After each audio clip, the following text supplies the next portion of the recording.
Well, let's bring on one of our favorite people. He's going to join us on the phone today. His name is in the rafters at Golden once they're next to Pacific Division banners, and we should be adding another one because the Kings win the division last night. He is a legend. He's broadcasted. He's been a GM, a coach, and just a great guy. The one and only Jerry Reynolds. Hey Jerry. Well, welcome to just really enjoying getting to talk to you young Jedis. But here's the thing: this link you sent me, Deucer, it just ain't working. I don't know what the deal is. I think it's, I just think probably Morgan had something to do with it. Yeah, I'm sure. And I tried everything. As you know, I'm really a technical wizard, and but I was telling the young man that he called. I said, "Well, I've used this same iPad for Restream and Zoom, and never had any trouble for about 100 times. So I don't know what it is. It's all good. But anyway, we have the phone, and all good. I'm going to say it might have been Morgan's fault. She's been taking shots at you today, Jerry. She said something earlier. She said, "Yeah, it was crazy. The last time the Kings won the division, Jerry was in his early 80s," and I was like, "Jerry, wow, I did not guess. I guessed your age was 57 the last time that the Kings had won the Pacific Division, and it turns out that you were 59. Deuce guessed that you were 80. That's not. Yeah. Well, it doesn't bother me either way. I have figured out that old age is basically it's just your warranty starting to run out. Well, I think you got a long time left with your warranty. Jerry, this year's been crazy, and I don't think anyone really anticipated it. The Kings win a division for the first time since 2003. That's significant. They're back in the playoffs for the first time since 2006. What has made this year special from your viewpoint? Well, I think it's as simple as I really like watching them play. I mean, it's a fun team. And I thought, early in the year, and I saw some of it last year, I thought when this trade was made, before they kind of shut Fox and Sabonis down, I thought you could see the potential. But this team is just so unselfish. And obviously they can score the ball. They basically scored every night. Obviously don't stop people from scoring every night too. That's also true. But I just really enjoy them. I haven't looked forward to games, for years. I'm kind of like a kid. I get my recliner and get my popcorn and get ready for the game to start. It's been a blast, and they're a good team. It's a team, basically it's in progress. It's gonna, they're not a finished product by any means, but boy, they're a blast. I just can't wait for them to start the playoffs. Jerry, obviously you've been around, so many different teams, championship teams when it comes to the WNBA. You've been around teams within the Kings organization that went deep into the playoffs. You've been around winning, but you've been around fun teams as well. When you look at this team right now and you look at the way that maybe Mike Brown has really established a culture, a standard with these guys, and everyone trusts one another. Have you ever seen that happen before in your time, happen in the first year that a head coach is within an organization and it leading and translating to success on the floor as well? Actually, yes. The first year Rick Adelman came. Wow. People forget. He's very similar. Similar and different, but the Kings were just at a terrible low point, had not been in the playoffs for just a few years, but everybody expectations had gotten low, and the team had lost 19 of the last 20, and they changed coaches.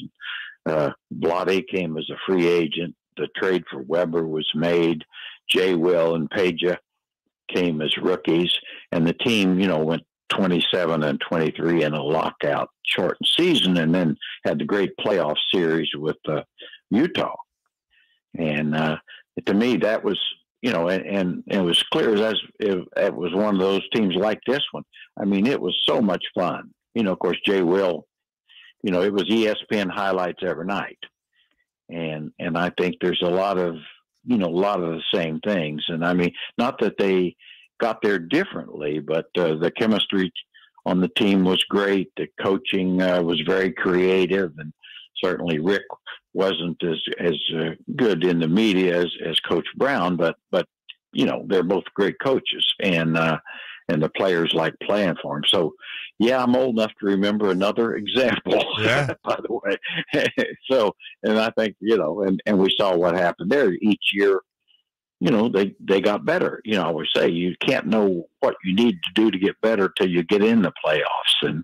And I'd like to be wrong. I'd like to see this team roll right through to the championship. But, I'm not going to be disappointed if they don't make the World Championship first year in the playoffs. I think there's just a lot of good times ahead. Yeah, and I know you liked Sabonis before the trade, but now seeing him in a role where, he's a big-time facilitator, kind of that offensive engine, what maybe has surprised you about Sabonis this season? I think there's a couple things. I watched him a lot because I just enjoyed watching him play with the Pacers, and I know a lot of people will say, well, boys, he's doing things for the Kings he didn't do for the Pacers. That's not true. He averaged 20 points a game there and 12 rebounds. I mean, for the Pacers. So, he's doing, the difference is his stamina is just amazing. I've never seen a big run the floor like he does, constantly play hard on every play. It's different here where he's playing mostly center, where in Indiana played a little center and forward, and certainly he's better this way. Then the other thing is, as good as he is in many areas, I've never seen a big set so many screens and so many good screens. He's just off the charts. The Kings have never had anybody, a big that does those things so well, so consistently. What makes his screens so special and stand out to you? That they're actual screens. Yeah. Mo. Fundamentals, right? Like he seeks them out. They actually screen somebody. Well, the thing about screens, and a lot of big guys are pretty good at it, but not too many, because there's punishment involved if you set a good screen. Mm-hmm. Guys will run into you. And I think with Sabonis, he is so physically strong that guys look for ways to get screened without the punishment. I always say it's one of those things you can notice with teams that some guys, they figure out who's the toughest buckaroo around. And, all of a sudden it's like instead of trying to bust through the screens, they kind of lay on them. Mm-hmm. And that opens up shooters like Herter and Monk, and those for little drop-off passes and open shots. And, it's just, it's a real skill. Yeah. It's a real skill. It's underrated. How many illegal screens has he set this year? About 3 or 4, maybe all year. I mean, he's exceptionally good at a lot of the things that no other player seems to be. No, I'm totally with you. And I mean, you mentioned some of the guys that he's made better with some of those screens, obviously his dribble handoffs as well. And then you look at the other main guy on the squad, and De'Aaron Fox, and you've watched him closely over these years. And I mean, what an incredible leap for De'Aaron Fox this season. Obviously on the offensive end, being able to be so clutch in that fourth quarter, but defensively, what have you noticed so different about his game this season? Well, he's certainly more aggressive on defense, and he uses his length and quickness to his advantage.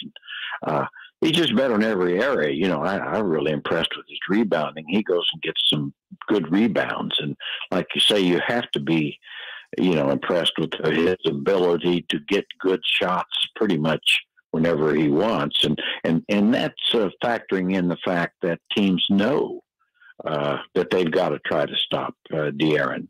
And he's tough to stop. I have to go back to my days when I was a college coach in Kansas City and watching Tiny Archibald when he was great. Led the league in scoring, 34 a game, 14 assists. And you just couldn't guard him.